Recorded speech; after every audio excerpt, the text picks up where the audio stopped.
Hello, everybody. Hello, women of the world.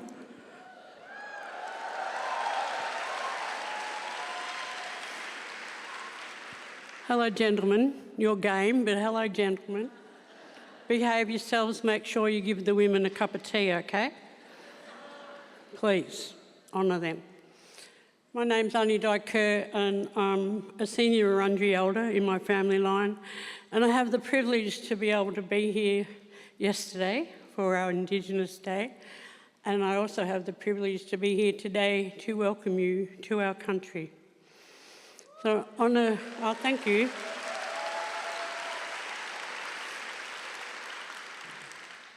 I honour my ancestors and my elders, and I pay homage to this sacred ground that we're on.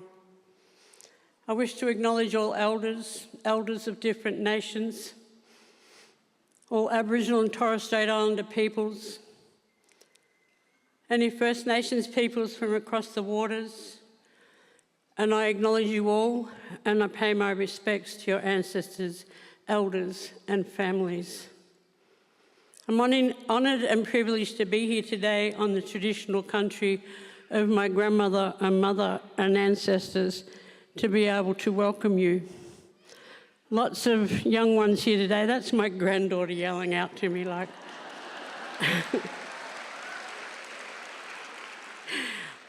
she hasn't seen me for a week and she's right here, you know? Can't move. But so many different cultures that are here, amazing. And we're all here to share as women, to care, to understand each other, and to grow a better world. You know, I think as women, we take on a lot of responsibility and we have a heavy load. You know, as mums, we've got to be adjudicators, we've got to be wrestling managers and go to work, clean the house, tell someone off, you know? And that's all before 9 o'clock. Go figure. But we do it. Hey, and you know what? We do it well. We do it the best way we can.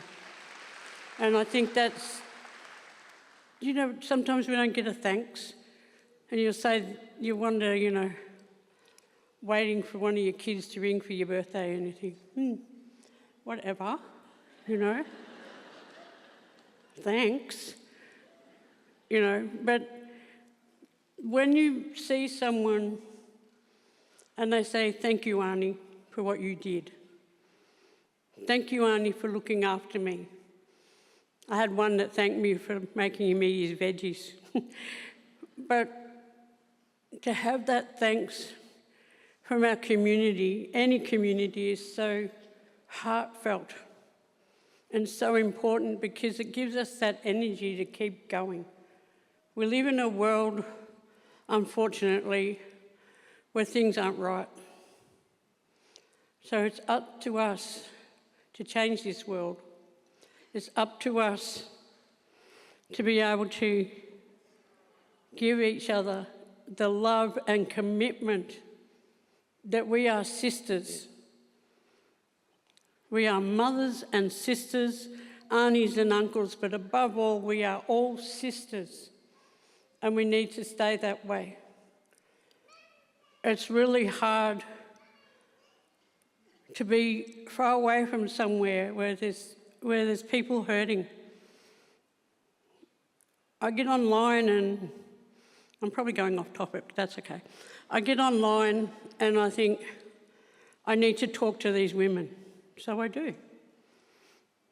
And they'll often say, oh, thank you, you know, why? And I say, because I care. Too often we're stuck in our houses, we're stuck in streets that don't talk to each other anymore because of fear. We have to overcome that fear of each other and really embrace each other's culture and honour it.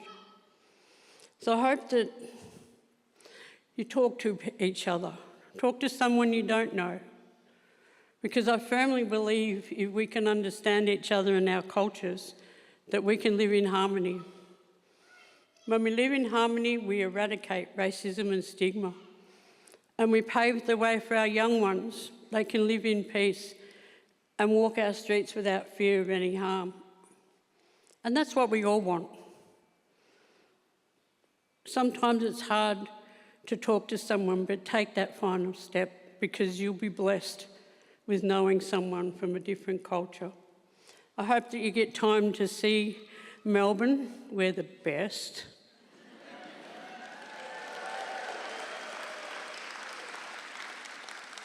Remember that you're walking on sacred country, and we ask you to tread lightly.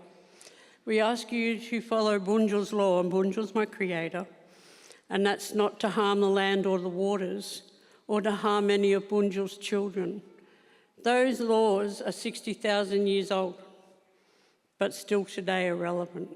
It's about looking after each other, looking after our country. So can I just say, may Bunjil, my creator, surround you all and give you strength and resilience. Womanjika, Wurundjeri Balak Yiman Gundibik. That means welcome to Wurundjeri country. I wish to welcome you from the tops of the trees to the roots in the ground. When we look after country and we look after each other, country truly looks after us. And I say Nungodjan, that means thank you. Thank you for bringing love to this country and for honouring Wurundjeri people. Nungodjan, thank you.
Mana take take, he tapu take take, he tangata take take, yeah. Tēnei rā te whakautu I te reo karanga o te rā nei, yeah. Koutou ngā iwi take take, o te whenua nei, o te iwi moi moi a nei, yeah. Nei rā mātou te kawe kawe I te aroha, I te taonga, I te whakaaro, mai ngā ihihi, mai ngā wehi wehi, mai ngā mana o te ao. whakatau mai rā, karanga mai, whakatau mai rā.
Oh, there we go.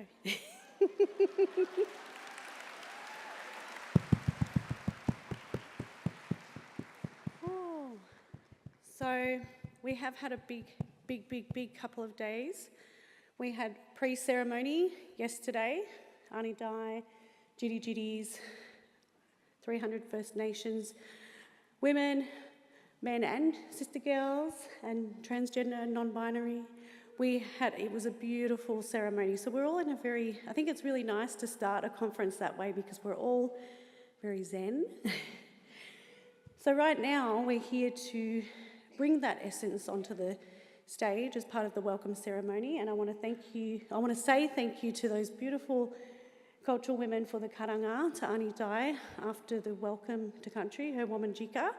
And what we're going to do right now is Womanjika you with our welcome dance, our Womanjika Nyarga. We are the Jitty Jitty dance group. Jitty Jitty is Willy Wagtail in the Wairarong language. You'll see that some of our moves represent the little Jitty Jitty's fantail, and I know in Aotearoa it's called a fantail, maybe not the language name. But this is our Womanjika Nyarga, our welcome dance.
So I just played our Wallo drum. So the possum drum is an instrument that the Wurundjeri women played for literally over 60,000 years, as Arnie Dye mentioned. We sang in our Woiwurrung language, we drummed up country.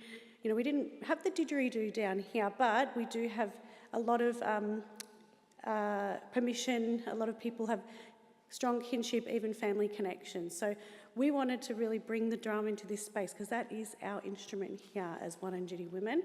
And sharing that with you is probably the fourth time since invasion that we've played it. So it's very special and significant.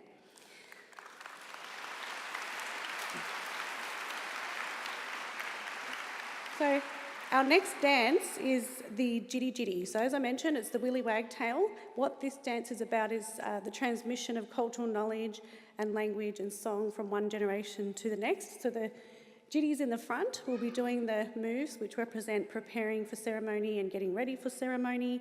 And the back row, which will be some of us older girls, representing the learning, so that receiving of that knowledge. So this is our Jitty Jitty Naraka.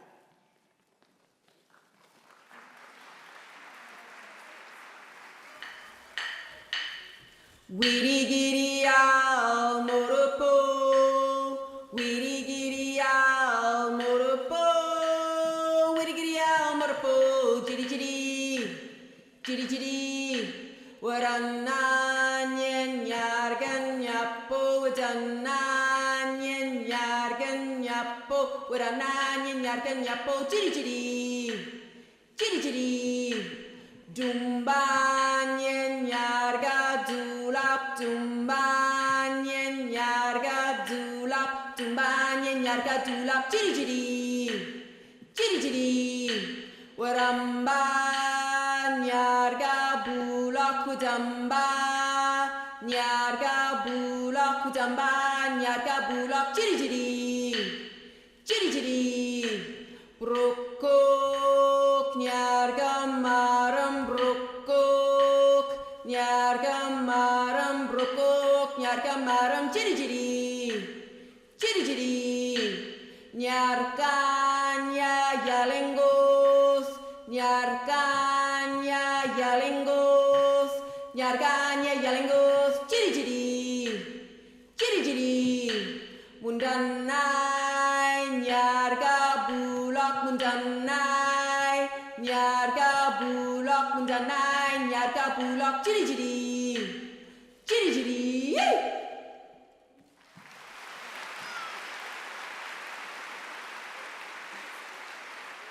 Thank you. And thank you, Jitty Jitties. So we're all related. We come from one woman, Annie Borate. We come from many women, but we have acknowledged Annie Borate, great-great-great-grandmother, in the Buggerhook Big Hub. So I hope you can come visit us in the exhibition hall. We've curated a beautiful space for you to come and get to know us a little bit more. I've been in there all day setting up and yesterday, so I'm a bit puffed out and tired. But it's literally what we do. Women deliver, right?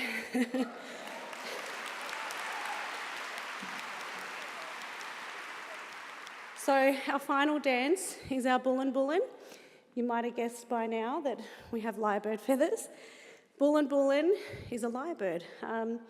It's the dance of the female lyrebird that is a very important creation story. Lyrebird is the keeper of language, the master mimicker, and you'll see some of the moves that represent the way Bullin Bullin moves about the forest on Wurundjeri country. This dance particularly is about the season when the male lyrebird or two are looking for their soulmate. And the female lyrebird's just going about her business. And the male lyrebird on the occasion, who's loudest and proudest, is the one who gets their soulmate. And I always say to people, it's not about, missing out, but it's just not your time just yet. But I do want to acknowledge that, as Wurundjeri people, we do have our women's business and our men's business, but we really acknowledge and honour our non-binary, transgender and gender diverse in our community.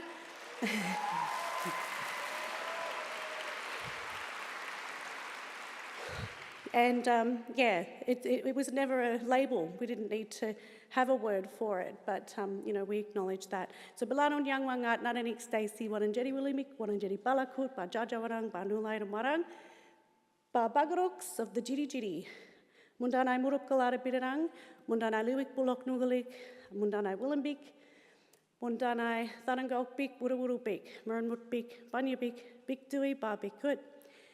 Mundanai Bulbubs, Baburais, and Bakirapik, Nungodjin, Womenjika Nungodjin.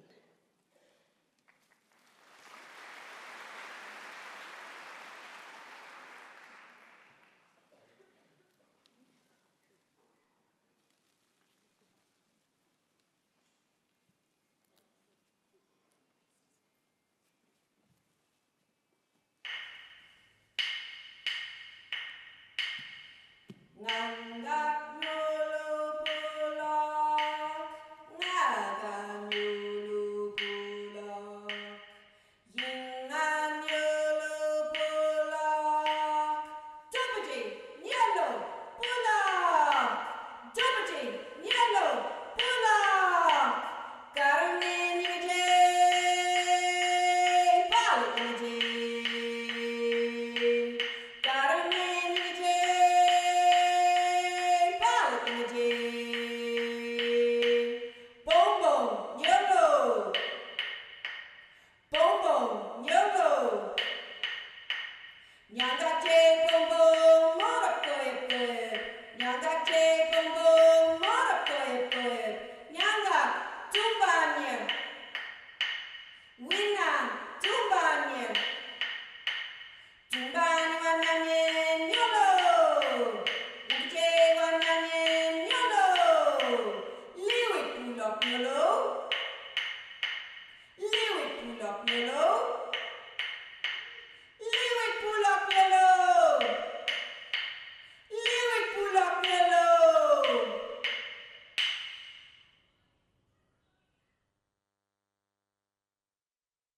Appreciation, everyone. Show your appreciation, everyone.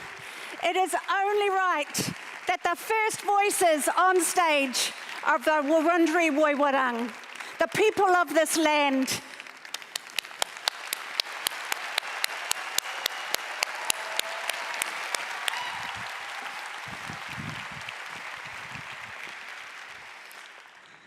Nyongojin, Auntie Di. I've been practicing. I also have to acknowledge the universal language of Indigenous peoples. For those of us who didn't get the cue, we still had the right eye raise so that we knew exactly what to adapt to. And we are here at this point on our schedule, which is all fine. Wominjike, everyone, and welcome to Women Deliver 2026.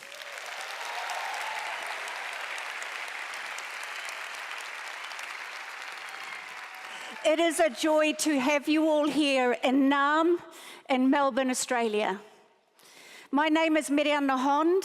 I am MC for this opening ceremony, and as an Indigenous Māori woman from Aotearoa, New Zealand, proudly standing here on stage, tangata whenua of Te Moana Nui a Kiwa, it was my privilege to respond to the Wurundjeri Woiwurrung on behalf of the thousands of us who are here in Naarm and the thousands more who will be watching this online.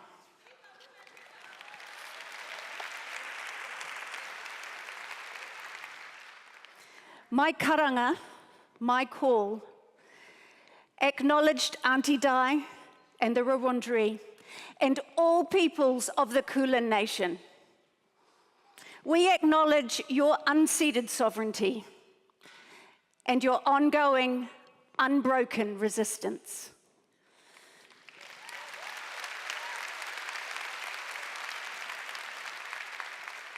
We stand with you and with all Indigenous First Nations peoples. And this, everyone, is the foundation on which we launch Women Deliver 2026.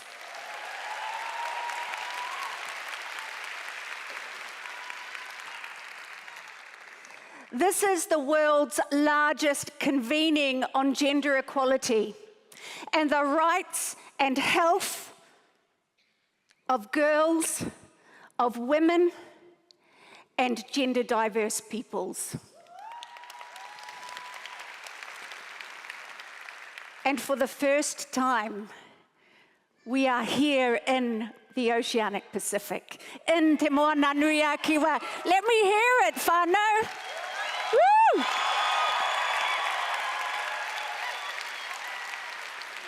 And this matters, because the voices of Indigenous First Nations and Pacifica peoples from the Oceanic Pacific have not always been heard well in other global events. So now we hear it. That's right. So Women Deliver 2026 anchors the conversation here in the Oceanic Pacific.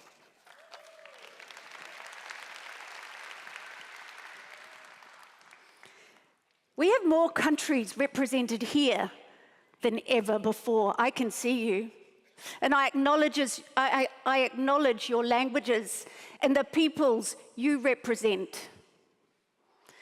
And we need our collective strength more than ever before.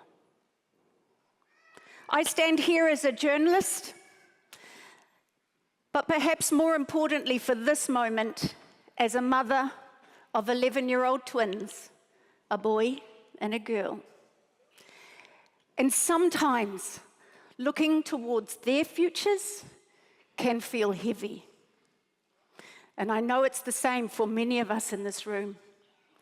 The mothers, the grandmothers, the great-grandmothers, the aunties. Around 60 global conflicts, a catastrophic climate crisis, a well-resourced and coordinated global backlash against our rights, against our health, and against our bodies.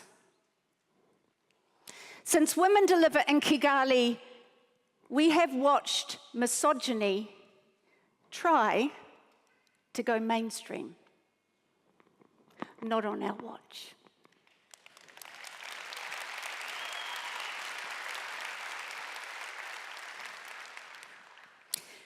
But we did not travel to Nam to dwell in the dark. Because as I look around this hall, this massive hall, we are the circuit breakers. Change calls us here, and we are here to draw on our collective wisdom. We are standing here together in solidarity. Wahine mā, all of our women, all of our gender diverse peoples, and all of our colour and beauty, and all our allies. We are here to lead the structural change required to overturn outdated colonial systems that weren't created by us and that don't work for us.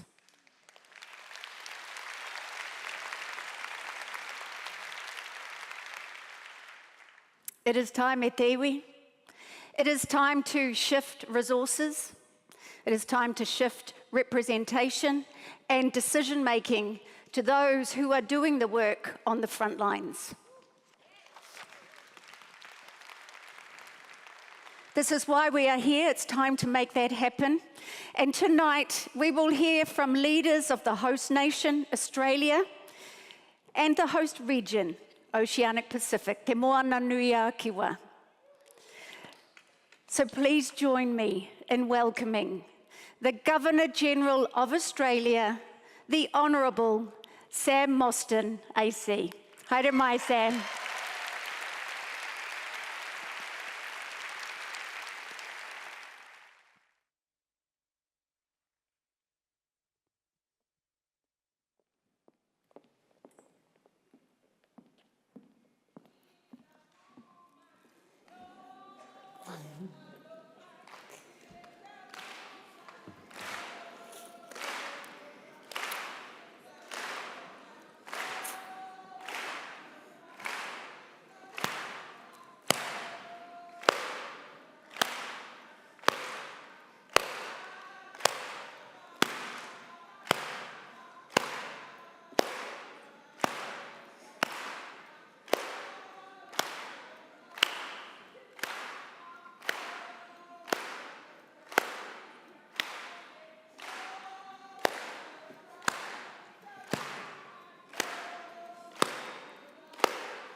Well, thank you for that wonderful welcome to us all. I think it sets the mood which has been ever present on this stage this afternoon.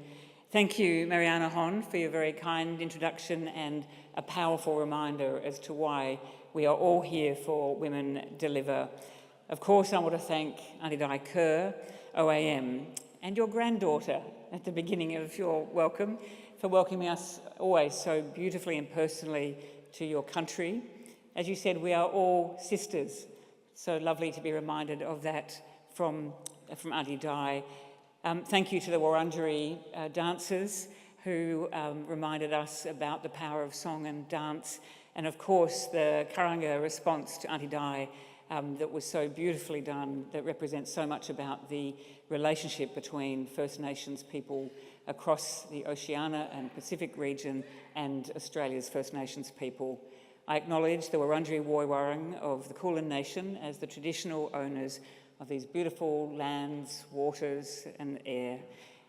And I acknowledge their elders past and present. Of course, I acknowledge the many Aboriginal and Torres Strait Islander women, but also many people, but women who are here today. I want to say it's including Aunty Pam Pedersen, OAM, Aunty June Oscar AO, and her delegation who has travelled for important discussions over the course of the next few days. Dawn Casey, PSM, Tanya Hosh, AM, senior members of the First Peoples Assembly of Victoria. There are so many other names I could use, but I would use up all my time if I was to acknowledge you all. You are all so special. It's wonderful to have you here, as it is to have so many Indigenous First Nations people from all over the world. I acknowledge all of you, your cultures, your languages, and the fact that you are here to do very important work. Now, before I really start to talk about Women Deliver, I do want to reflect on this past weekend in Australia. It's very important to me, as in addition to being the Governor-General, I'm also the Commander-in-Chief of the Defence Force. And this weekend we commemorated one of our most sacred days, Anzac Day. This day is meant to be a day of unity and respect for those who have served, the men and many women, who also made the ultimate sacrifice, not just for this country, but for the world and for peace. I want to make sure that we elevate the importance of the service provided by Aboriginal and Torres Strait Islander men and women who have always served this country in theatres of conflict, often long before they were recognised even in our Constitution. I want to join the senior leaders across this country in condemning the totally disrespectful acts at dawn services in Sydney, here in Melbourne and in Perth.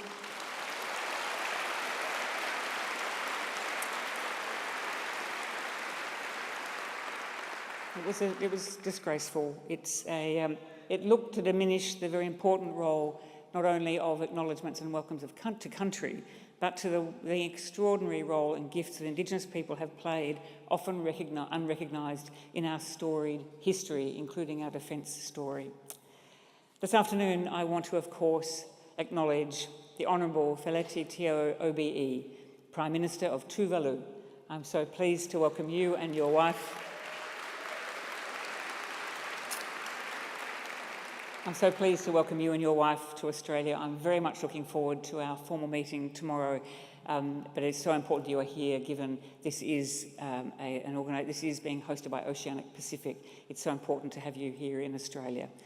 I also want to very much welcome Ms. Amina Mohammed, GCON OFR, Deputy Secretary General of the United Nations. You arrived this morning, Amina, and you are leaving tonight. Such is your commitment to this conference. Yes.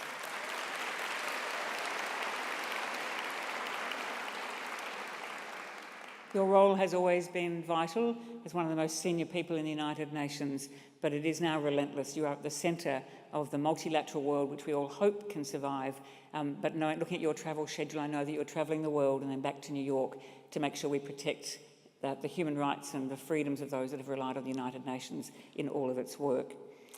I also want to acknowledge the Honourable Jacinta Allen, Premier of Victoria, and the Honourable Julia Gillard, AC, former Prime Minister of Australia, and the Women Deliver 2026 Ambassador.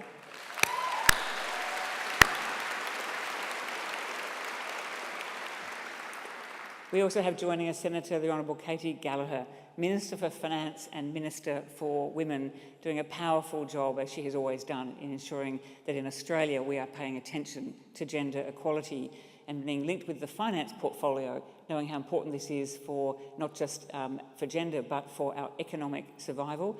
Her work is relentless.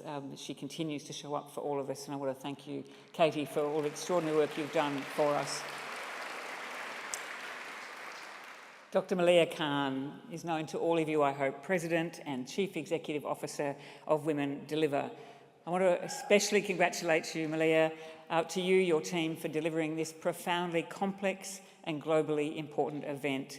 It acts as a provocation for thought, action, collaboration and progress for women everywhere at such a difficult time. Congratulations, you've hit over 6,500 delegates here. It's remarkable. Welcome.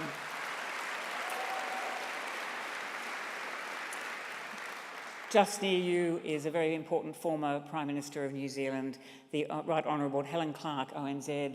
Helen, you have a history of protecting women's rights and human rights, and it's wonderful to see you here in Naarm, Melbourne, as part of Women Deliver.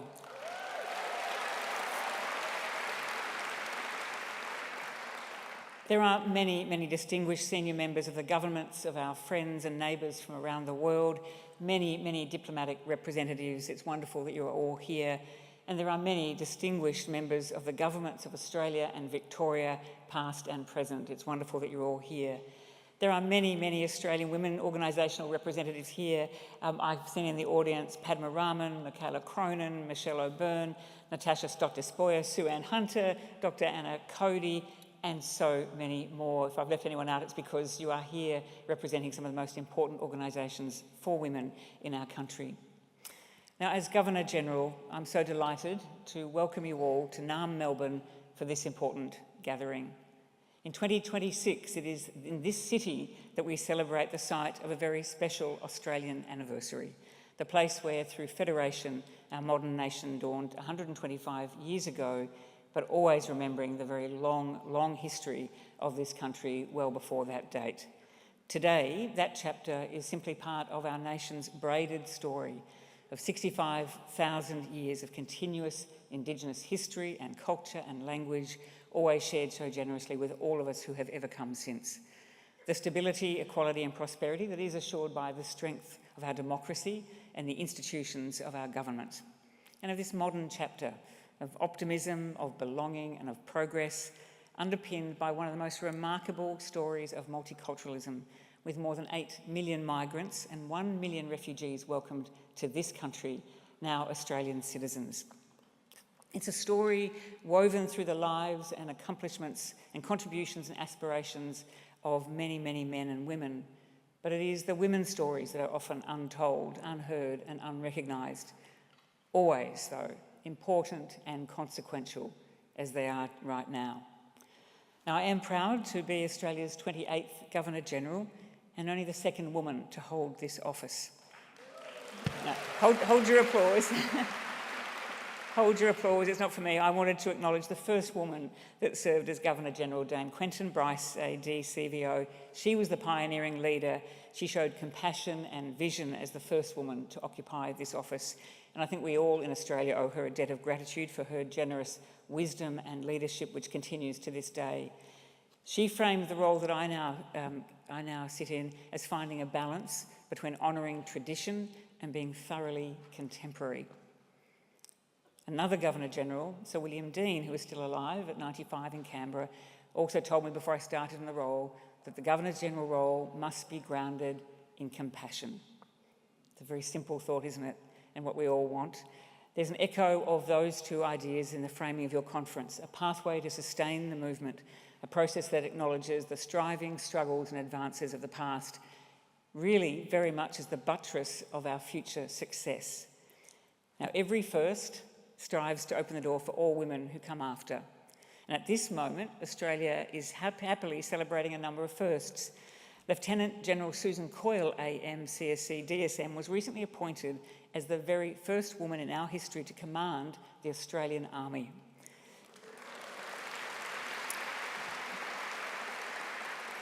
Dr. Ruth Higgins, SC, is the first woman to be appointed to the role of the Solicitor General of the Commonwealth of Australia, our highest law officer. And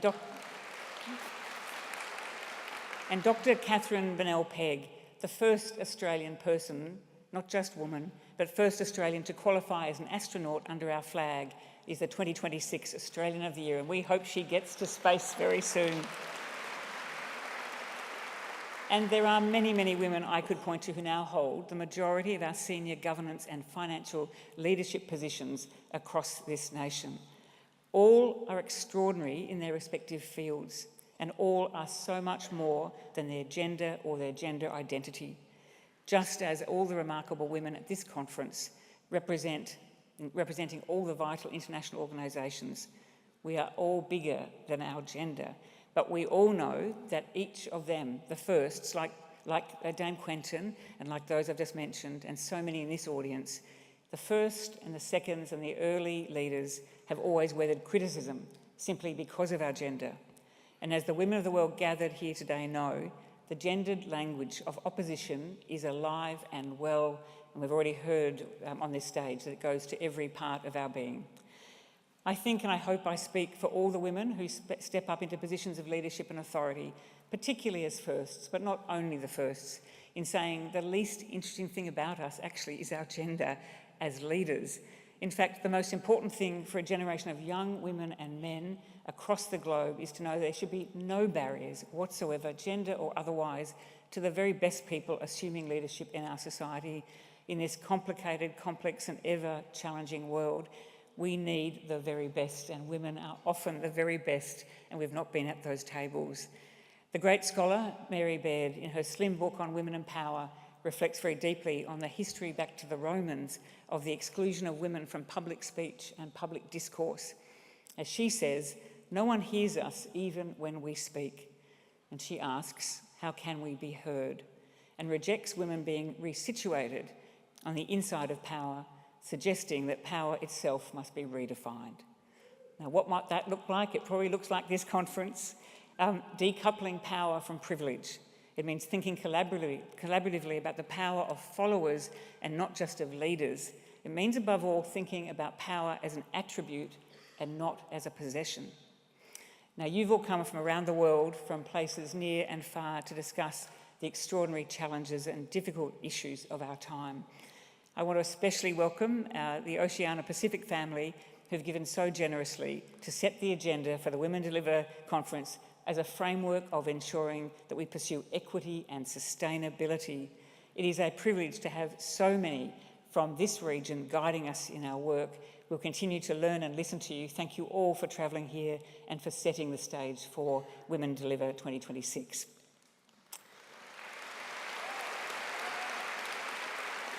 Now, I meet women where they live and work. I hear their stories, and often to witness the developmental partnerships that form such a critical part of Australia's international and diplomatic program.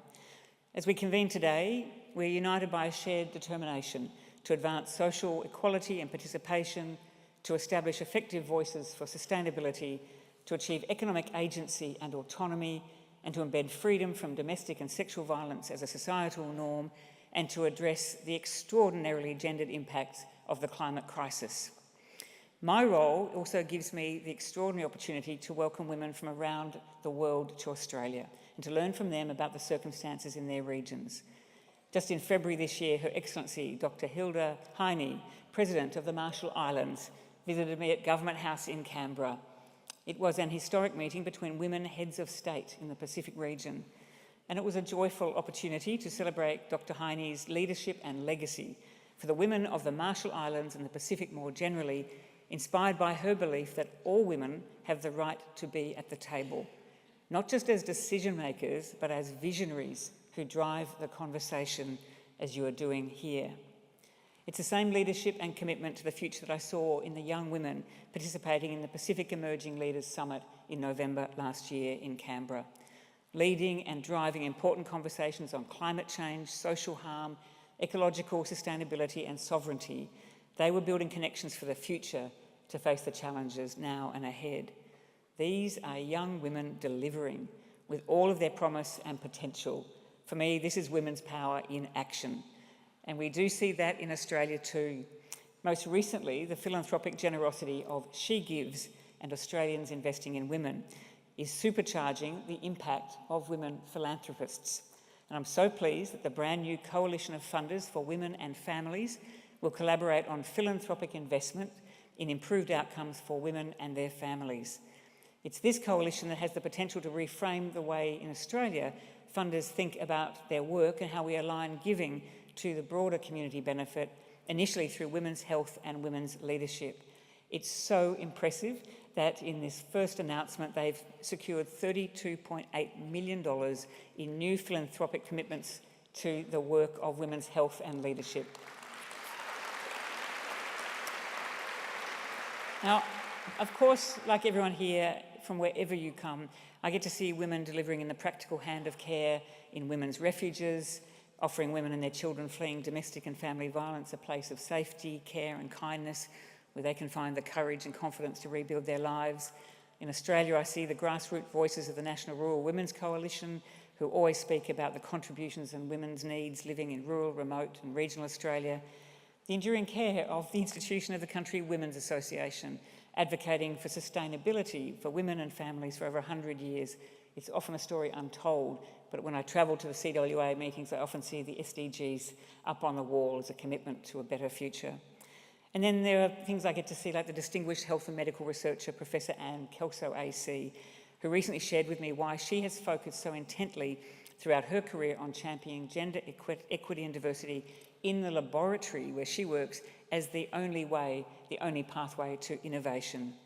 And then I see it in the women of all faiths in this country who at times of extreme tragedies, and we have seen many recently, come together to commit to a future of peace, trust and unity. And of course, it starts with so much of women's wisdom and eldership that's been shared in this country by First Nations, Indigenous women, matriarchs, elders, aunties, the ones I have mentioned already and the ones who welcomed us here. They continue to be the guiding hand on what it means to think about the future through the lens of culture, of kinship, of eldership and respect. Now, it's important, though, that we don't just celebrate these great advances. One of my predecessors, Elman Cowan, said that my job, the Governor-General's job, is to help interpret the country back to itself, to reflect both the light and shade. So in addition to all the light that we see in this country and the stories and advances we've made, it is important, and you're doing it over the next few days, we must recognise the enduring shade that continues to hold women back, but in doing so, hold society back. Just this week, Australia's Domestic and Family and Sexual Violence Commissioner, Michaela Cronin, who is here, urged governments to focus on women and children's safety as a core part of the broader response to our economic environment. As she said, domestic, family and sexual violence is not a siloed women's issue. It's an economic and national resilience issue. And that is the case around the world.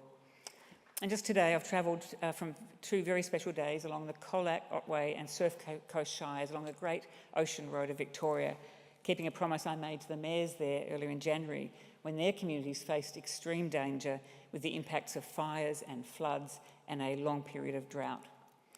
Local government and their communities are where I often pick up the early and weak signals of the change that we need to solve our toughest issues. It's where I'm told the unvarnished truth of how communities are recovering and seeking to regenerate. This morning, the Mayor of the Surf Coast Shire, Councillor Libby Stapleton, told me that in Victorian local government, it is the topic of leading in love that is the conversation that she and her fellow women mayors are now engaged with. And that's important because 50% of the mayors of Victoria are now women. Now, this is a form of leadership that seeks to get close to the community and to always act with an ethic of care, which we will learn so much from those visiting Australia to tell us about the ethic of care through your nation's work. When I was sworn in as Australia's Governor-General in 2024, I promised to put care, kindness and respect at the centre of everything I do. It's care for each other, care for those that do the caring of others, care for the environmental riches of this extraordinary continent, care for country, care for our civics and institutions, and care for the way in which we talk and debate the toughest issues of our time without resorting to anger and violence against each other, wrangling with the ideas and really wrangling with the ideas, but respecting the other, the people, and trying to find a solution with the tough negotiating power of good debate. This is a tone of leadership, I think, one I've heard about all over the country, that's grounded in kindness and care and love. It's how communities regenerate, recover from unprecedented challenges, and I think it kind of tells us a bit about that change of definition of power that Mary Baird proposes. And I just want to say one thing about care. Care is not soft. It's not just the job of women, it's not a feminine trait, although women do it very well. It is hard to do care well, consistently, turning up every day for those that you lead or spend time with or have in your care. Care is rigorous, accountable, and in fact it is care and kindness, I think, where power ultimately lies. And just this last week, I heard from a young naval commander. It was a young man, Commander Josh Clifford. He was receiving a conspicuous service medal for his work in a modern defence force. And in receiving it, he said that modern defence is underpinned by care, but particularly by kindness. It's a powerful reminder coming from a man in this case, that even in the defence world, as should be in our entire world, that kindness in the most arduous of circumstances is central to our success. In my way of thinking, if we have kindness and a care that I think is ever present, shows up, doesn't give up, but a care that is fierce and staunch, just like all the women here, that's how we'll solve things. Today, it's change that's called us all here, and it's change as a call to action that we'll all go away from this gathering. I know that your conversations, your collaborations in the days ahead have the power to be transformative. In fact, they already are. In your courage, the wisdom of your conversations and your provocation lies the hope and confidence of women and people, all people around this world.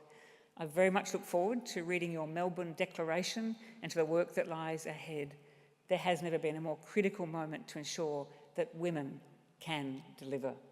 Congratulations and have a wonderful conference.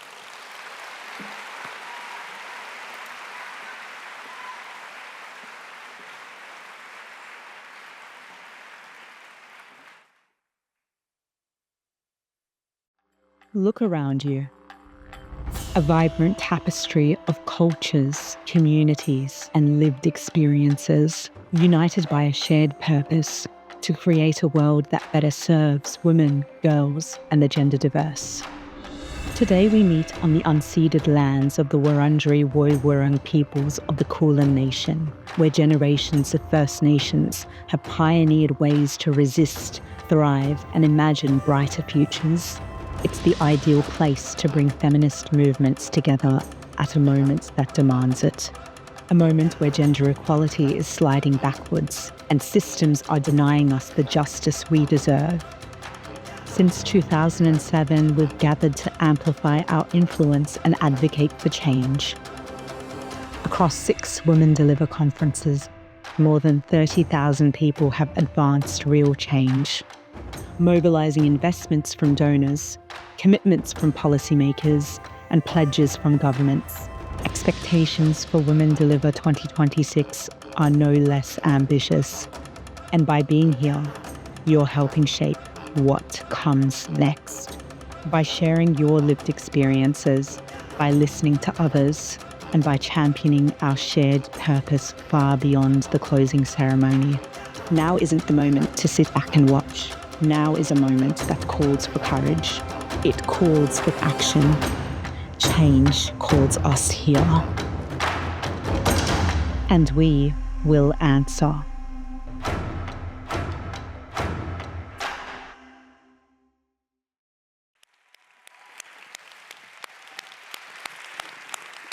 We will answer, absolutely. Thank you so much, Governor-General, for those words.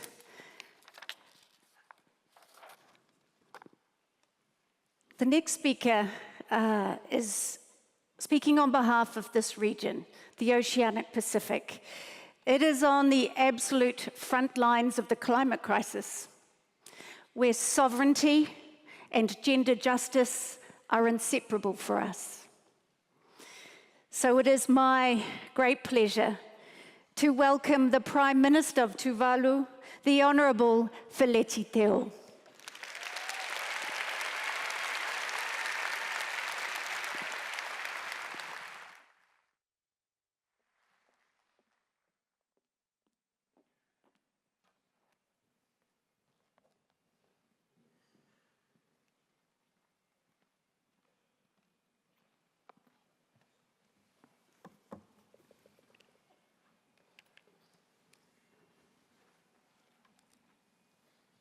Excellencies,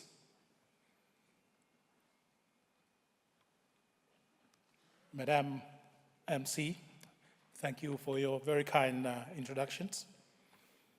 I acknowledge the Governor-General of Australia and also wish to take this opportunity to thank her for her kind words towards me and my wife.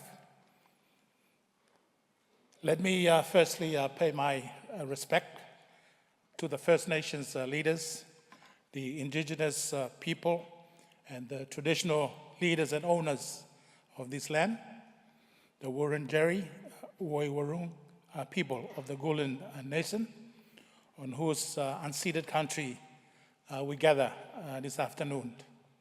And I acknowledge their traditional leaders, past, present, and emerging. Women, human rights defenders, young people, organizers, activists, artists, sisters from the Blue Pacific continent, from Asia, from Africa, from the America, from the Caribbean, from Europe, women in all their diversities. Friends, ladies, and gentlemen. And with all protocols duly observed, I am delighted and indeed personally honored to have been entrusted with the responsibility to welcome you all to the Women Deliver 2026 on behalf of the Pacific people. As introduced, I am the Prime Minister of Tuvalu, and I also happen to be the minister responsible for my country's gender equality portfolio and mandate.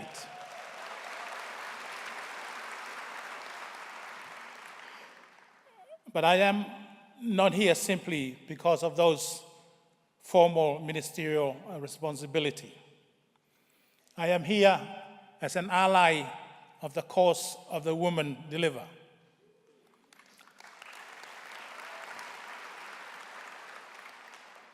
Someone who shares this fight, and someone who came to listen, came to learn, and to work alongside the movement that has gathered in this room this afternoon and for the next few days. Ladies and gentlemen, we meet at a serious moment for the rights of women and girls. Funding for gender equality and women's rights is contracting in places where it should be expanding. Long-standing institutions that support this work and supported the women who do it are being defunded, dismantled, and quietly told that their work is no longer welcome. Rights that were fought for over decades are being re-litigated. Civic space is shrinking. Women human rights defenders are facing reprisal for the simple act of holding institutions accountable. The climate crisis is deepening, and it is not waiting for us to be ready. That is the moment and the backdrop to the Women Deliver 2026 conference. And that is precisely why this conference matters. Not as another gathering of good intentions, but as a place where the global movement for the rights of women and girls can come together to strategize, and yes, to shift power. Because that is what change requires now. Ladies and gentlemen, it is significant that this conference is being hosted for the very first time in the Blue Pacific continent. Significant not because it is finally our turn, but significant because of what the women of this region are already doing.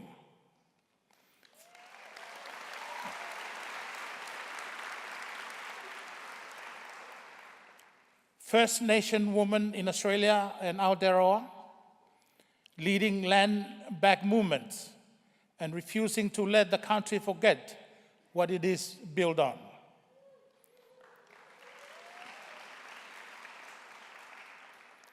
Women across Melanesia, Polynesia, and Micronesia, leading climate adaptation in their communities without budgets, without job titles, without recognition, but with tangible and meaningful impact.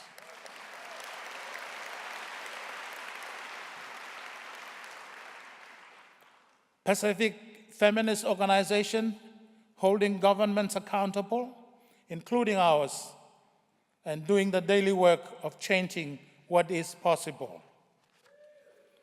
Pacific organization working for the rights of women and girls in all their diversity, doing in conditions that are not always made easy for them. This conference is being hosted in the Blue Pacific continent because this region has something to say and offer. And because of the conditions that made this work necessary, climate breakdown, exclusion, violence, the long shadow of colonialism, are conditions Pacific women have been organizing under and resisting for a very long time.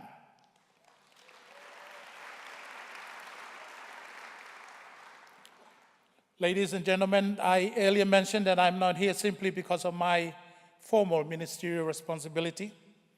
So let me tell you why I'm here to do. I'm here to listen. I'm here to listen to the feminist movement in this room and what it tells me about what changes requires. I'm here to learn. I'm here to learn from women rights defenders who do this work in conditions much harder than mine. I'm here to learn from young organizers who are not waiting for permissions. I'm here to learn from First Nations and Indigenous leaders whose knowledge systems hold something my generation needs to relearn.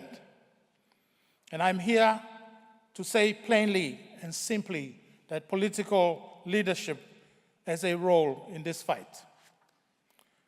Not to lead the movement.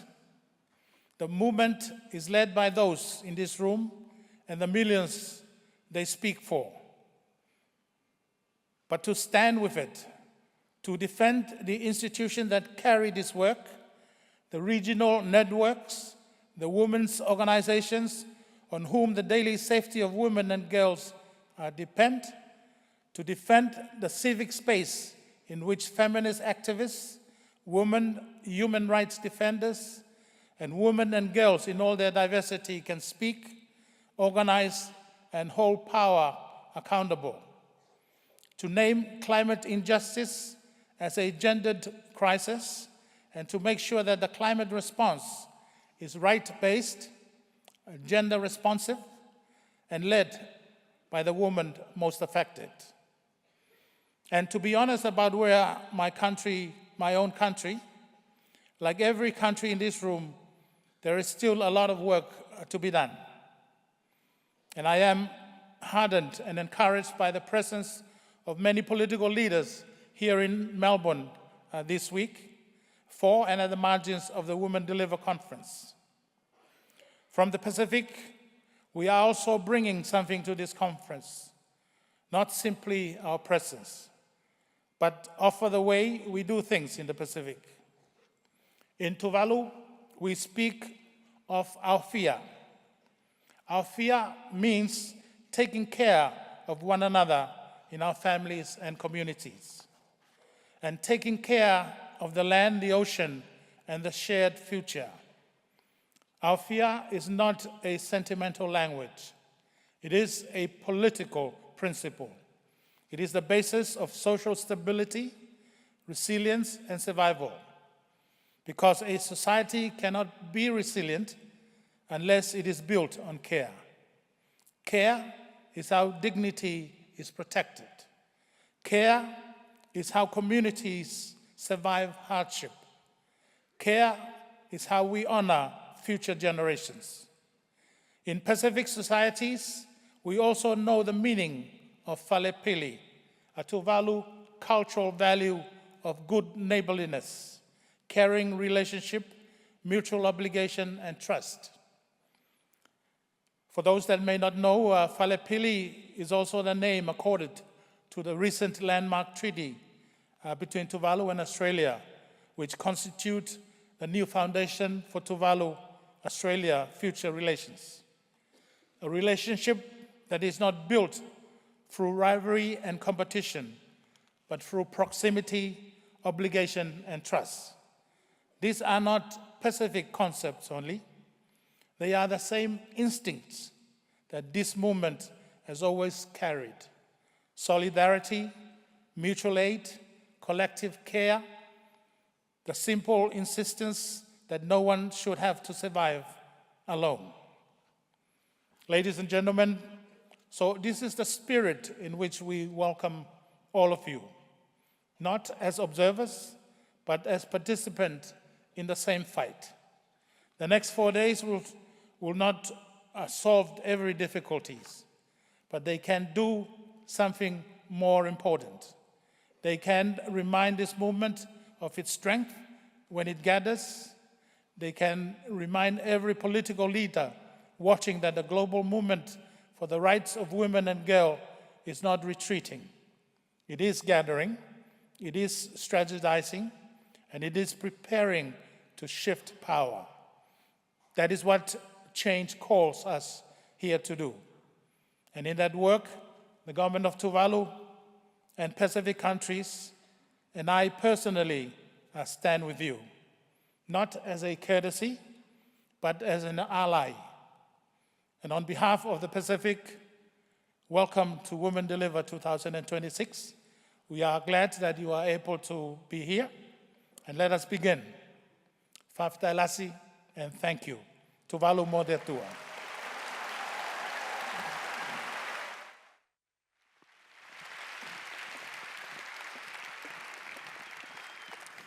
Whakawhetai Lasi, Prime Minister Teo, thank you for your leadership in our region. A reminder for those of us who would like interpretation to support this convening, we have it available in French, in Spanish, and English. So for those of you who would like to access it, you can get it through the Women Deliver app. You will need your own earpieces, but just so you are aware of how you can access it.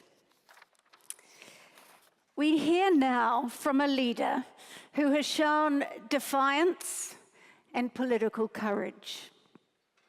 She understands the machinery of the multilateral system and the devastating implications for all of us if that system collapses. She also knows what it takes to stand up to misogyny. And she has inspired so many of us because of it. So please join me in welcoming the 27th Prime Minister of Australia and Women Deliver Ambassador, the Honourable Julia Gillard, AC.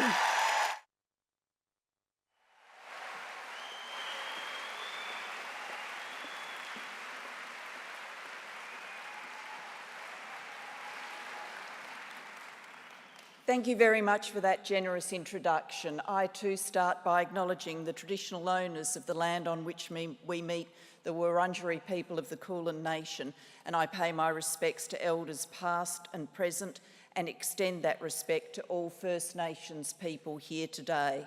It's an honour for me to follow the Governor-General and the Prime Minister of Tuvalu and to be here with so many dignitaries and friends.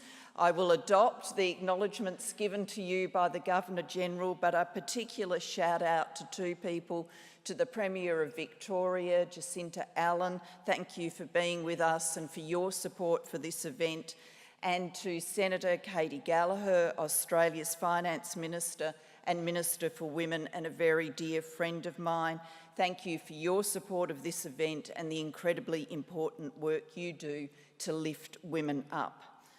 I'm in the lucky position where I can remember attending the opening sessions of the Women Deliver conferences in Copenhagen and in Vancouver. I remember very, very vividly the sense of energy and anticipation. And I feel that even more today because I've had some insight into the many months of hard work that the incredible Women Deliver team have put into creating this event. Planning a conference of this size and scale is never easy, and events in our world have been making things much more difficult. My thanks, and on your behalf, hopefully your thanks, to those who have done so much to bring us here.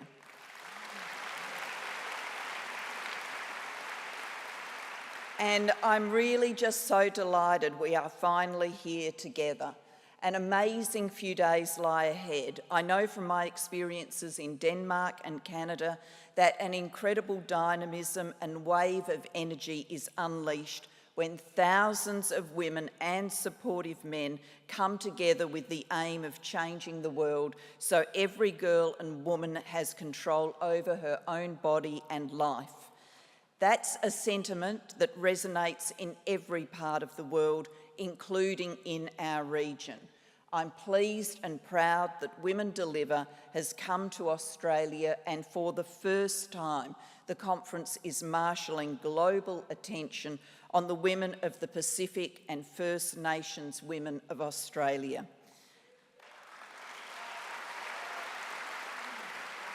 And as well as being in the right place, this gathering has come together at a crucial time. There is no way of lifting our eyes and looking at the planet we share without being confronted by truly alarming images of conflict, violence, the effects of climate change, political polarisation, increasing geopolitical turbulence, and rising authoritarianism. For women in countries around the world, including many Western democracies, we see reproductive rights under blatant attack. We see girls being denied their basic right to education. And in conflict zones, women and girls are targeted with deliberate physical and sexual violence. This rolling back of women's rights is not being done in secret. It's being heralded by key global political leaders. It's not being disguised or done in tiny increments. It is overt, strategic, and being attempted in bounding leaps. So we must push back in the same way and find the courage to take bounding leaps as well. We must not allow the next 5, 10, or 20 years to solidify a retrenchment of rights. In this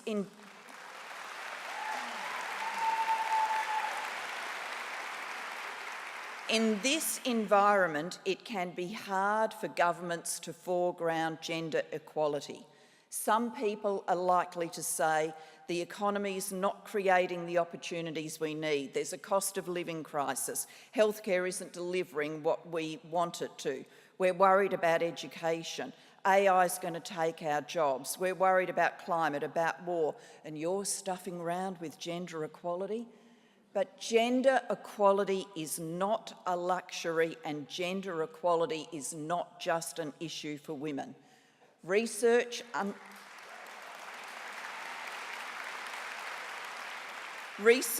including that undertaken by the Global Institute for Women's Leadership, which I founded and chair, shows more gender-equal communities offer everyone, including men, better economic prospects and a fuller range of life choices.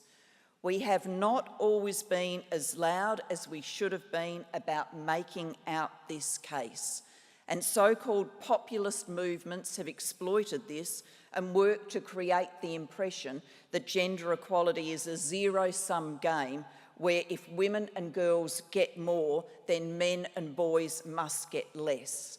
But dual research shows that in many nations around the world, when gender equality is improved, men and women rise together.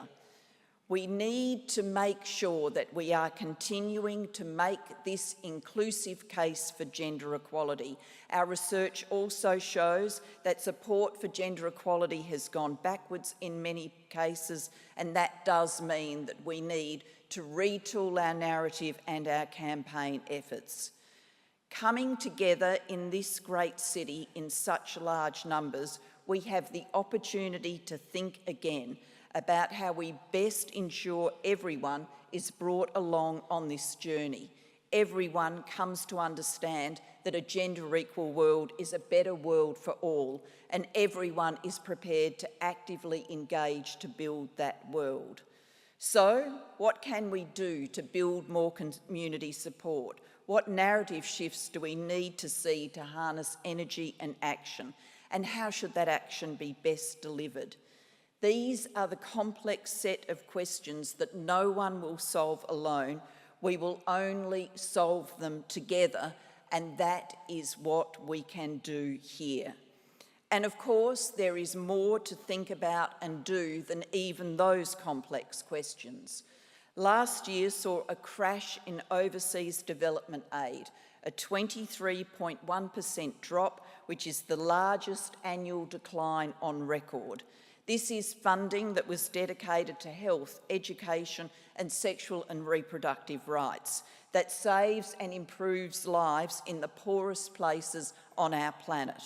For the first time ever, the 5 largest donors, the US, Germany, UK, Japan, and France, all cut their budgets simultaneously.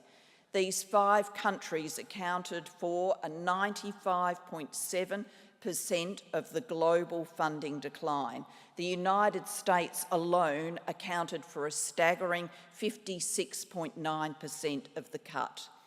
Geopolitics is being reshaped, and with it, how we continue to achieve global goals like poverty eradication, tackling climate change, achieving education and healthcare provision for all. As we meet here, we must have these issues at the forefront. We must focus on new solutions and garnering global support for change. There is so much more that we need to do. And I know, as I outline these challenges to you, that they are daunting. And yet, as I look out at this crowd, I feel a deep sense of hope and relief. Hope that we can and will harness this opportunity to catalyse change, and belief, a deep belief that you are the people to do it. Thank you very much for being here. I wish you all the best for an inspiring and invigorating Women Deliver. Change calls us here, and we will meet this moment. Thank you very much.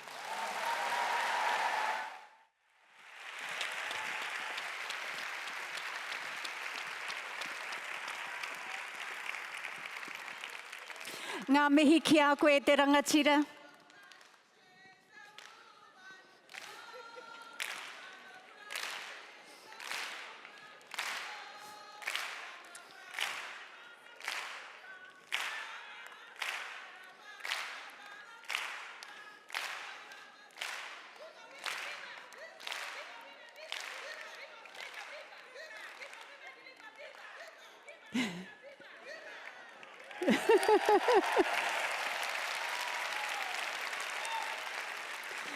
A well-deserved acknowledgement of you, Julia. And thank you for showing us that even the most entrenched systems can be challenged, even by a single voice, but a reminder to you that you do not stand alone.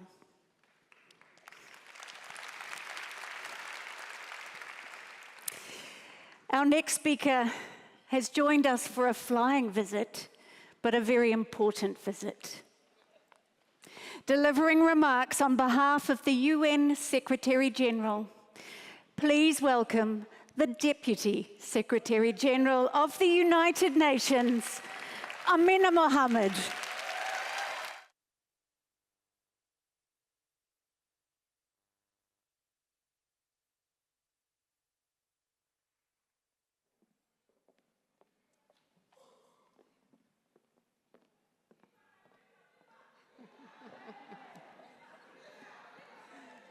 Viva. Amanda.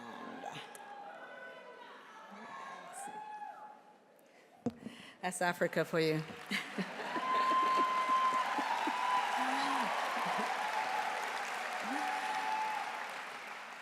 Your Excellency, Prime Minister of Tuvalu, the Governor-General of Australia, our former Prime Minister, Julia Gillard, Chief Executive of Women Deliver, Amalahia, Excellencies, distinguished guests, sisters, women champions, young changemakers that I heard today, and leaders.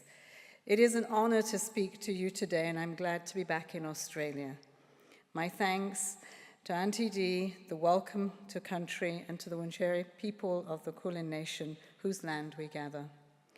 I want to begin by paying those respects to the elders past and present, and to the First Nations, Aboriginal and Torres Strait Islanders, the Maori, and the Pacific women in this room.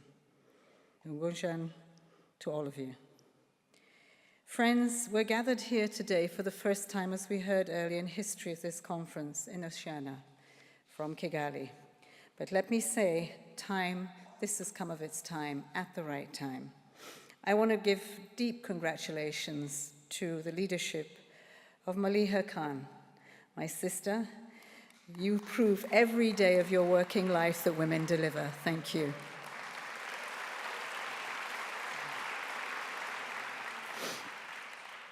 Sisters, securing the rights of women and girls is the world's unfinished business. If anything, it is moving backward with new technologies that are amplifying misogyny and online violence. Women's rights, as we all know, are human rights, non-negotiable, universal, and essential for peace and prosperity. Yet 3 decades after Beijing, 31 years after Cairo, we're still arguing with men over whether a woman's body belongs to her or not. And even when it does, it undergoes such harm, whether it's a conflict or gender-based violence. As the Secretary General said in the UN, gender equality is a question of power, and power is overwhelmingly concentrated in the wrong hands. That is the work we inherited, and that is the work that has brought us more than 6,000 of you to none.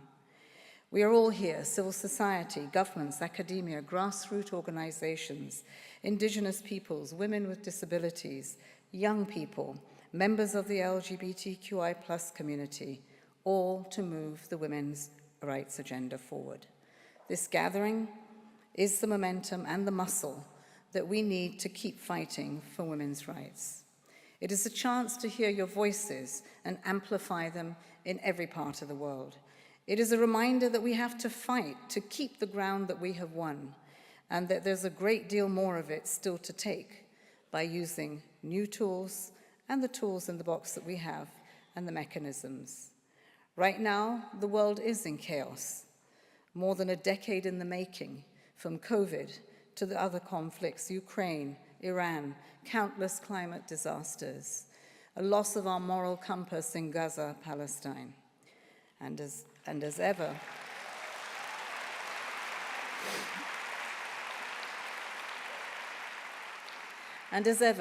the weight of this chaos lands on the shoulders of women.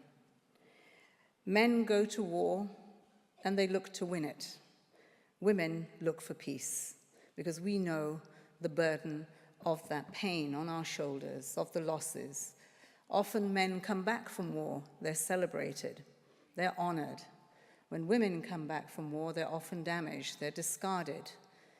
And that is something that we have to say absolutely no to.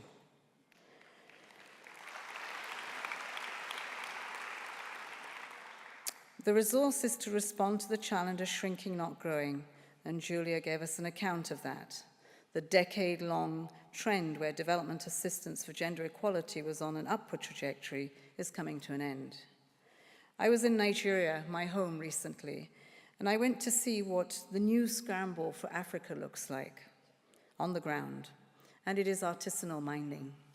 Women and children with shovels 6 feet down. One woman I met, 65 years old, and all she was trying to do was eke a living, and she said to me, well, I'm not going to beg.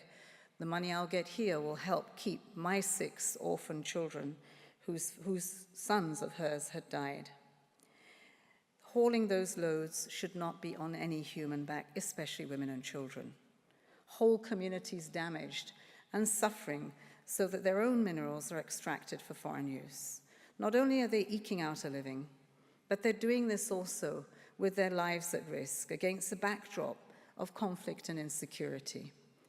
And many of you live in the field. You are in a context of conflict. My trip to Nigeria had to be organized, and everybody had to make sure the Deputy Secretary General was safe. In this one trip I had, we lost 2 police officers and 1 kidnapped, just to keep a Deputy Secretary General safe. What of the women and the children who have to live that daily? There is not the support in those grounds. We need peace. We need peace around the world. We need peace in our communities. We need peace away from the greed of men.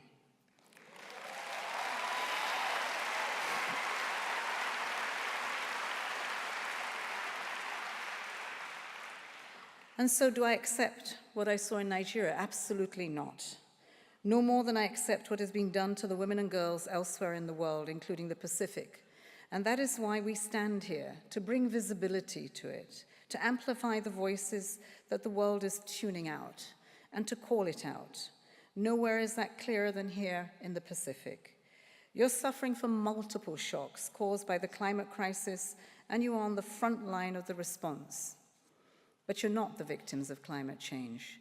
You're leading the solutions that the world urgently needs. So we need to listen and act with the Pacific. Yeah, we do. It is the same fight that women and girls carrying the weight of a crisis they did not create. And so we have to keep going. Those pushing back against the rights of women and girls, gender diversity, they're very well organized. They're very well resourced, and they're playing a long game. We will not cede this space, not an inch of it. We need to take back the ground from the people who are trying to drag it away. The governments have to back their commitments and then deliver on those promises with more than just legislation, with resources, with investments in human dignity. In civil society, we have to push harder on holding power to account. We have to amplify our voices. We have to put fire under the feet of those we know hold that power. In the United Nations, we will do what the United Nations can do, which is to convene the world. There is no organization, and many have tried to convene the world. Defend the values and principles of the Charter and continue to fight for human dignity, justice, and solidarity. Last year, I met with a group of Palestinians who were being housed in Qatar, in Doha. And as I met them, I just was hanging my head in shame. I didn't know what to say. And they said to me, don't do that. What you have done is give us hope. Never deny the power of hope, because we know there'll be a tomorrow. You're keeping the light, you're keeping the voice, and you're keeping that war against what is taking away from us our human dignity. And so for that, I thank them. Doesn't make me feel any better, but I can tell you that every single Palestinian for whom you speak up to, it matters. Your voice matters. Keeping a light on it matters.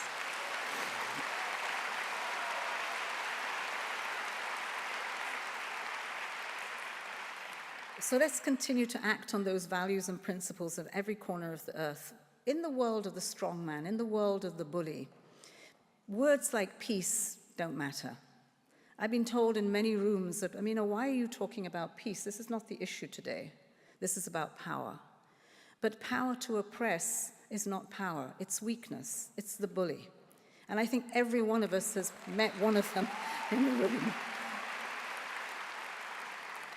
But as activists, we also know when we face a bully in the playing field, if you push back, they are the weakest in the field. And so we should not just cow our heads or be silent or think that they're going to go away, because the damage that they're doing while they are loud and strong is more than we're ever going to have to lift to get it back, and many, many will lose the gains that we've had over the decades. So let's push back. Let's have the courage of our convictions to raise our voices and to push back and to say no to the strong man.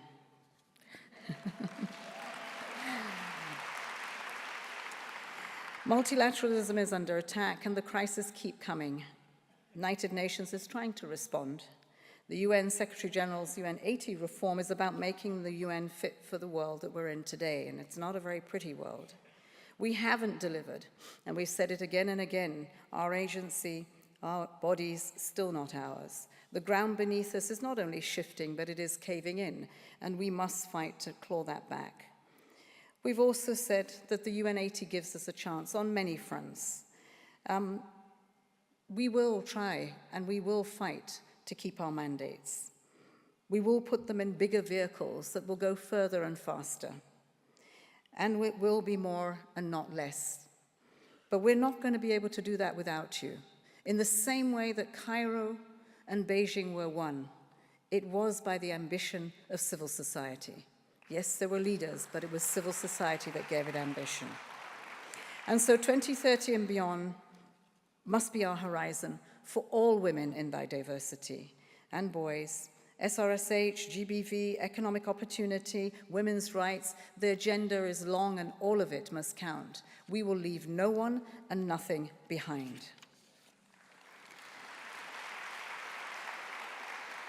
That said, we need to go further and faster because we're behind. We're behind on the 2030 agenda and the SDGs. We need genuine partnerships with civil society, not tokenism. I heard a lot in a young room today, and what we have to do is to have those intergenerational conversations and to know that just as I stood on the shoulders of many powerful women, others will stand on our shoulders. But let's do that in an intergenerational way so that we're not just talking about meaning participation of young people, and then the next day we wait for the following year to talk about it again. It has to be now with young people.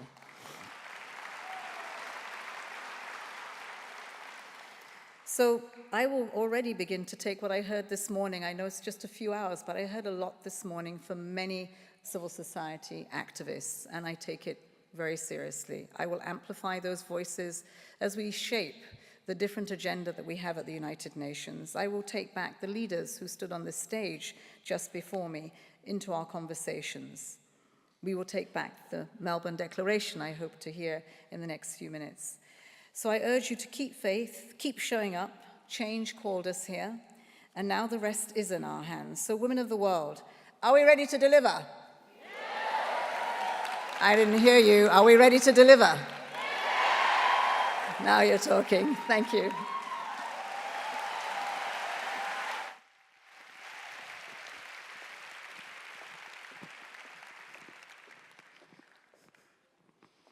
Thank you so much, Deputy Secretary General. We are honoured by your presence, so much in what you said. And I want to specifically acknowledge you raising the issue of Gaza, the women and the girls of Gaza who are bearing the brunt of that conflict. Thank you.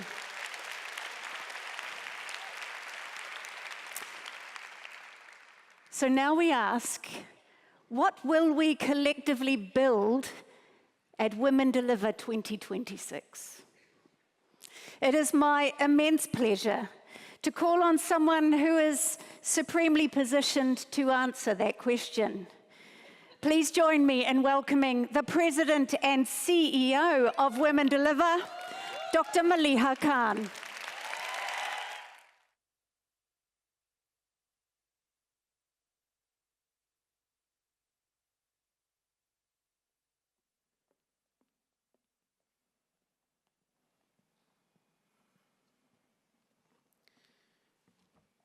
We did it. We're here. Welcome.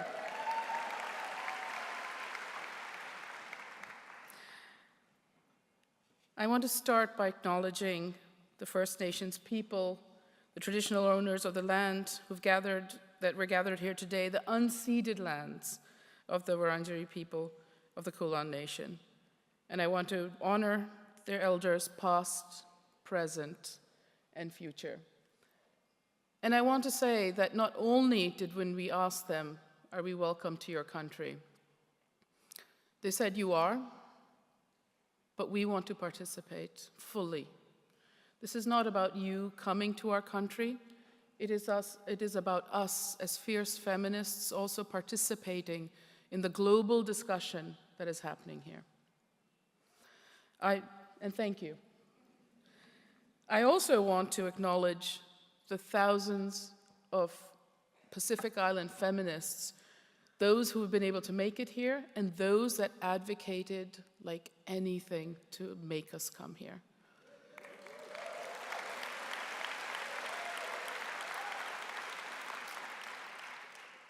Never, never disagree with a fierce Pacific feminist.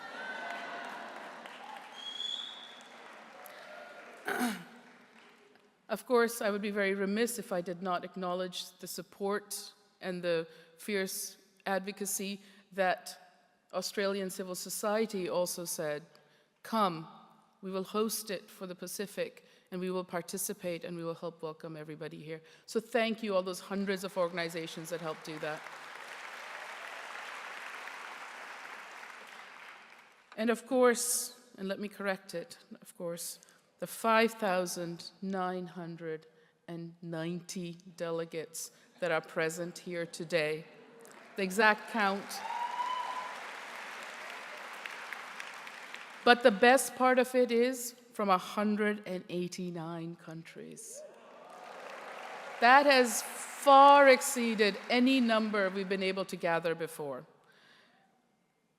And of course, we're all talking to each other, sometimes understanding, sometimes disagreeing.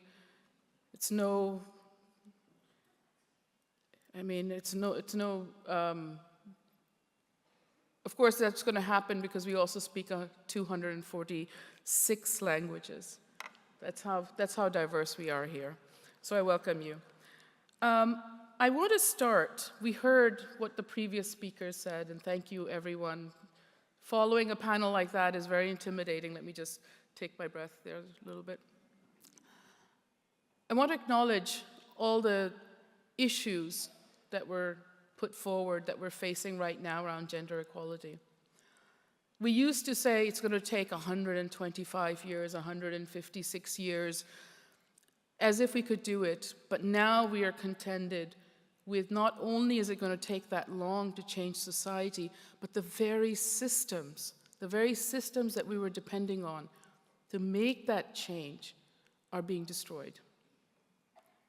We heard the DSG, Amina Mohammed, talk about the attacks on the multilateral system. We also heard about the reductions in international aid. So many countries are reducing it.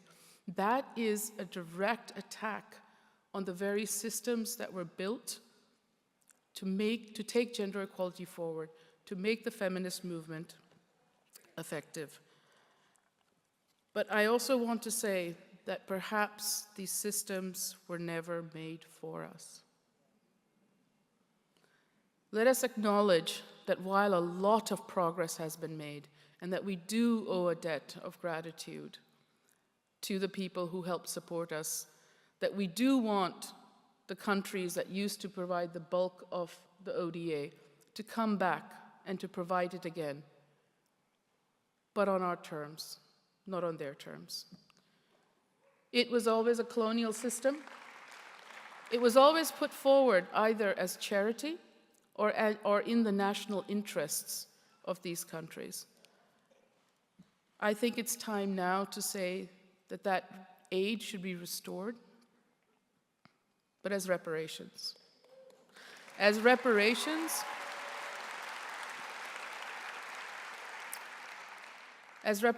for the colonial past, for the ongoing colonial enterprise, and for the climate crisis that so little has been contributed to by the majority of the girls and women and gender diverse people around the world, but who bear the unequal burden of its implications, of its repercussions, and no one knows that more than the region we're in right now of the Oceania Pacific.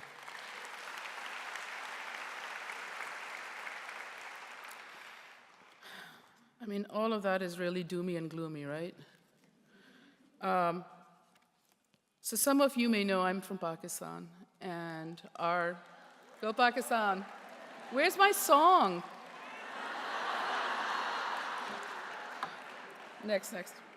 I want to quote my favorite revolutionary poet, Faiz Ahmed Faiz.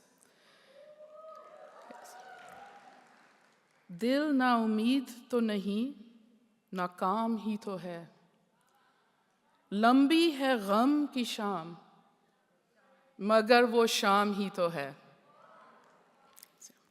The heart is not hopeless. It is only, and I'm misquoting here slightly, it is only temporarily unsuccessful. And the evening of sorrow, it does feel long, but after all, it's just an evening. So we shall overcome this. We shall emerge with a new system. So what are we doing here at Women Deliver? We're here for solidarity. We are here for sisterhood. We are here to give each other hope, to give each other energy, and to have healing and care. But that is not enough.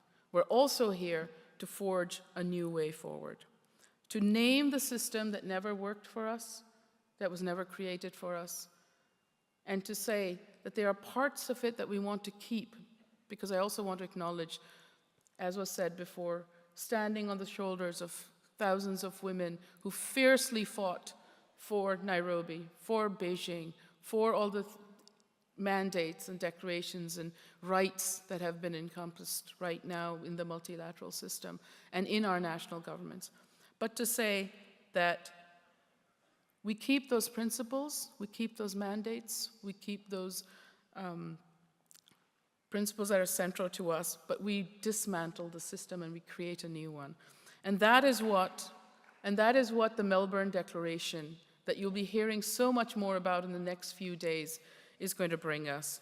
This was a declaration that came about with discussions with hundreds of partners, 650 actually, to be exact, in consultations that took place in every continent of the world and also virtually, where we spoke with youth, we spoke with people working on global health, we spoke with people who were coming from different walks of life and said, what do we create? And in those consultations, a few things that came up. I won't run you through the entire 3 pages of the declaration. We'd be staying here all night. But a few things that were really, really critical and clear. We need to recenter the relationship between the people and the state. That is critical and essential. We've done a lot. The UN system has done a lot. ODA has done a lot. International organizations have done a lot. We've made a lot of progress in the last 30, 40 years. But much of that progress has been around decentering the state and the state's obligations. It's been made by replacing the state or by others, not the people, but others holding the state accountable in international forum. And where we need to move to is to hold the state accountable inside its own boundaries by its own people, the people who have legitimacy and constituency and can hold the state accountable. Thank you for the people who believe in accountability. What is the role of all of us therefore? Some of us are national advocates and activists and very much want to hold our state accountable for all the things that it owes the girls and women and gender diverse people. It owes them security. It owes them economic opportunity. It owes them health. It owes them a livable environment. But we know that in many of these contexts, holding the state accountable is no easy task. And for that, we need collective voice. And that is where the movements and the people who are around this big hall, and I just looked up, boy, there's a lot of you. Welcome. That's where all of you come in. That's where all of us come in. Where we form that collective voice, we support the movements, the feminist movements, the youth movements, the activists, and hold the state accountable to all the rights and obligations that they owe every single person who lives in their boundaries, regardless regardless of the color of their skin, regardless of their gender, regardless of their sexuality and choices, regardless of their religion, regardless of their language. They have these rights because they are citizens of that country, they're people who live within the boundary and not for anything else. So we welcome you. We welcome you to NARM. We're here. But also we welcome you to participate in the consultations we're having on the Melbourne Declaration, to criticize it, to add to it, to take away from it, to say, that's a good start, but we want our own. To say, that's a good discussion, but let's do something slightly different. Because the one thing that will do, it will start conversations. The one thing we cannot do, we absolutely cannot do, we would have felt that bringing all these people together was for nothing if we had the same conversations that we had 3 years ago, that we had 6 years ago. Because the time calls us to have a different conversation. Have a conversation about holding power to account, of holding the states to account, of supporting the feminist movement and the activists, of reconstructing a system that this time we are going to build for us so it works for us. Thank you.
You're invited to help us shape the Declaration, to help us advance our collective movement. No, the Melbourne Declaration isn't just one thing, but it is just the beginning.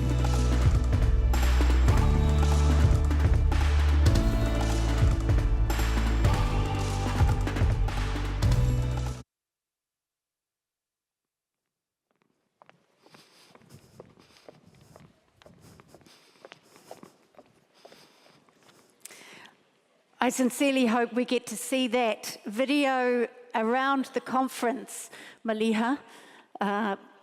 Very important information in that video, and thank you for the accompaniment at the beginning. We could have carried on right the way through the video. To acknowledge you, Maliha, for your leadership on the Melbourne Declaration. And you will all see a QR code around the conference. If you choose, click on that and you can personally endorse the Melbourne Declaration. So we've come to the end of our opening ceremony, everyone. And so I ask the Premier of Victoria, the Honourable Jacinta Allen, to deliver our closing remarks.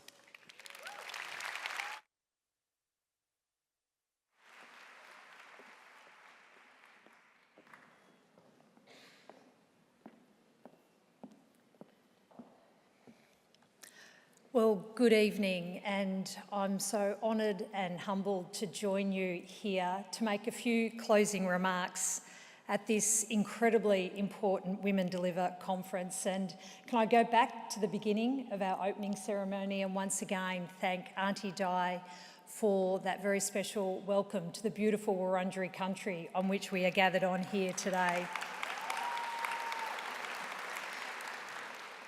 Now, I will keep my remarks brief, and we've heard from some incredibly powerful global leaders here today.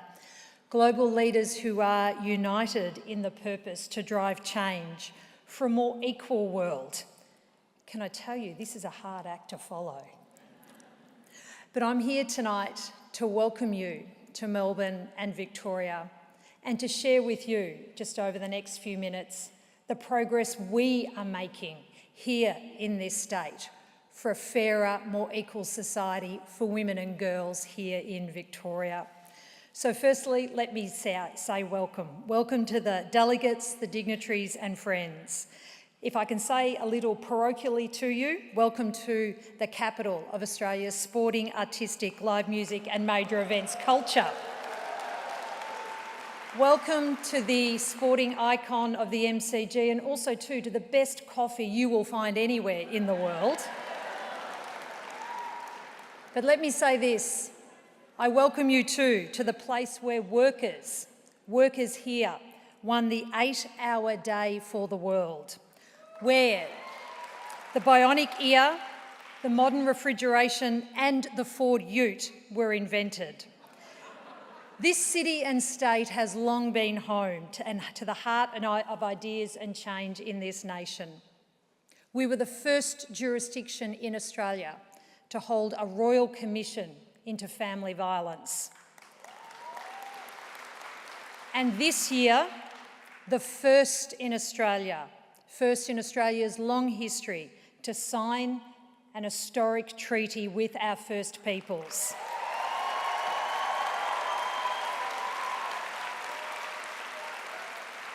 I say to you, delegates, that Victoria isn't just a place that talks about progress.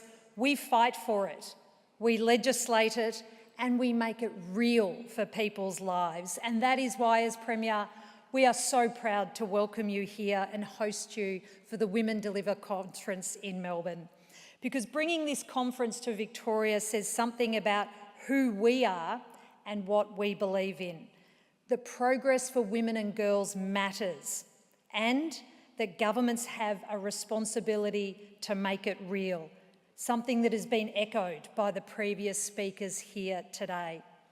So to share a little bit about myself and to formally introduce myself, my name is Jacinta Allen. I am the Premier of Victoria. I'm also too the youngest woman to have ever been elected to our Parliament here in Victoria. It was some time ago, clearly, some time ago. I'm also proud to say I'm the longest serving female minister in this country. But too, like so many women in this room, I wanted to share with you something else. I've lived with endometriosis for much of my life. So when I speak about women's health, but also on issues like women's safety and women's equality, I do so as a Premier, but also as someone who knows how often women are told to wait, to push through and to put up with it. And I do so knowing that I am so fortunate to have this platform from which I can speak, to be listened to, because so many women do not get that chance.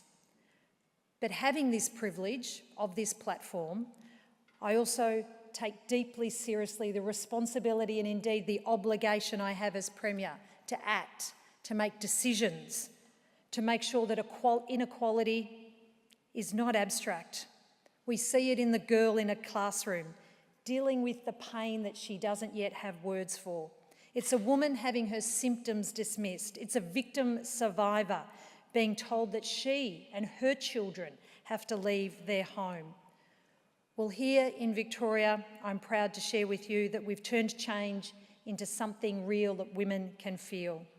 Today, girls at our government schools can access free period products with dignity. Students are learning about menstrual health, about pelvic pain, about endometriosis in their classrooms. We've opened women's health clinics, funded care for endometriosis, made it easier for women to access the contraceptive pill, created safe access zones around abortion clinics, strengthened protections for victim survivors, and made public IVF and kinder free. Now, each of these changes matter because it shifts something real in women's lives. It means having your medical condition taken seriously sooner. It means you can get care closer to home without having to wait or paying more than you can afford. It means having more control over your body and your choices. And it also too means that you can walk into a clinic without fear or intimidation. It means a woman escaping violence with her children is better protected. It means the cost of starting a family or raising one is not so heavy that it's an opportunity that closes off altogether.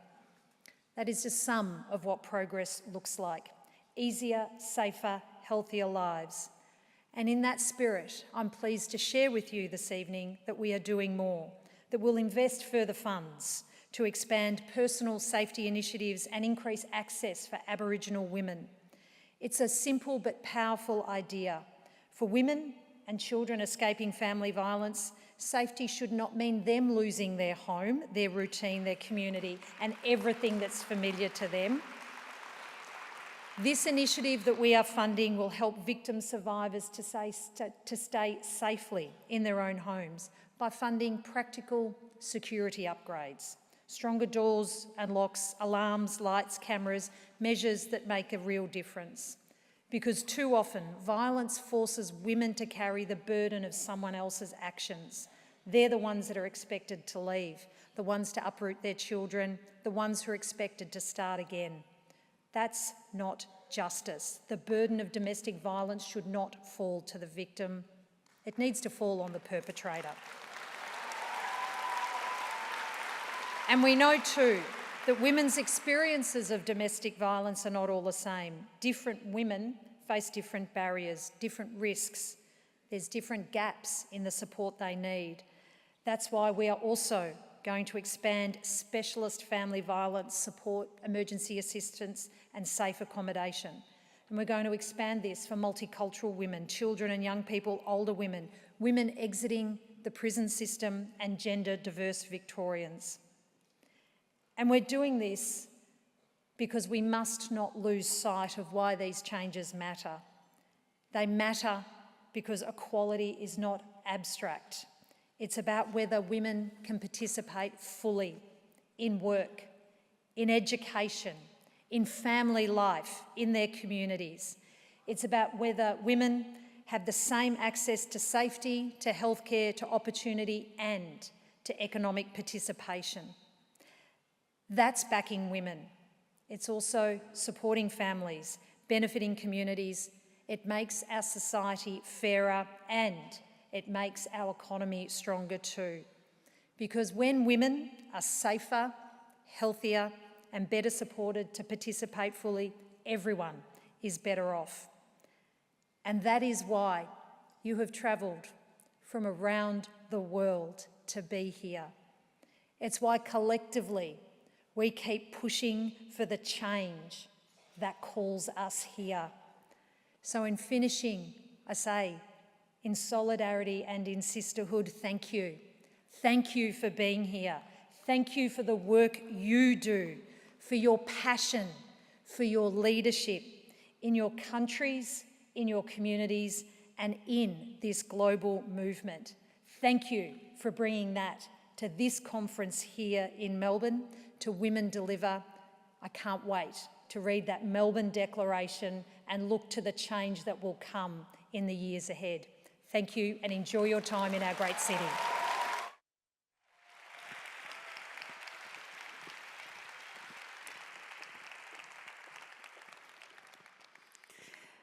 Thank you so much, Jacinta.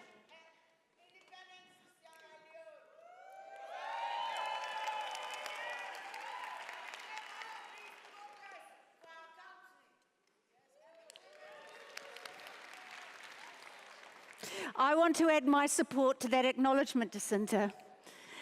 So much progressive, incredible work and political leadership in Victoria. Thank you for that, and a special acknowledgement of that treaty. I'll give you a hug later. Thank you. We've come to the end of this part of our longer evening, everyone. First of all, my sincere thanks to Auntie Di, to the Wurundjeri Woiwurrung people for their warm welcome. and the incredible hospitality they have been showing us from our pre-conferences and even before. And to our speakers, Ngungu Jen, thank you. Inspirational, uplifting, all of the things. And to all of us in this massive hall, we are all invited to a cultural night starting from 7 p.m, so you've got half an hour. It's at the Royal Exhibition Building in the Carlton Gardens. I understand you can catch trams there. For those of you who don't do trams, you could maybe do an Uber. It is described as a vibrant celebration, I'm quoting, of global feminist energy and the culture of Nam. How's that? It sounds absolutely fabulous. We really need to go. But before you leave, I want you to do one thing for me. I want you to look around this space. I want you to look at the person, the people who are behind you. Look. You might know them, you may not.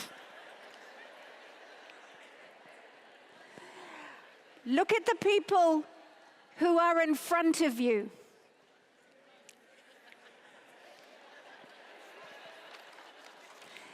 And look at who is sitting beside you.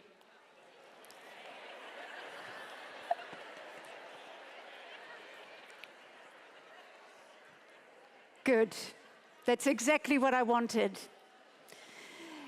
Because I want you to take in the sheer scale of resistance in this hall. I want you to look at our strength, and I want you to take in the power of our solidarity. This is the power of Women Deliver in Nam in Melbourne, Australia. Change called us here, and we are ready.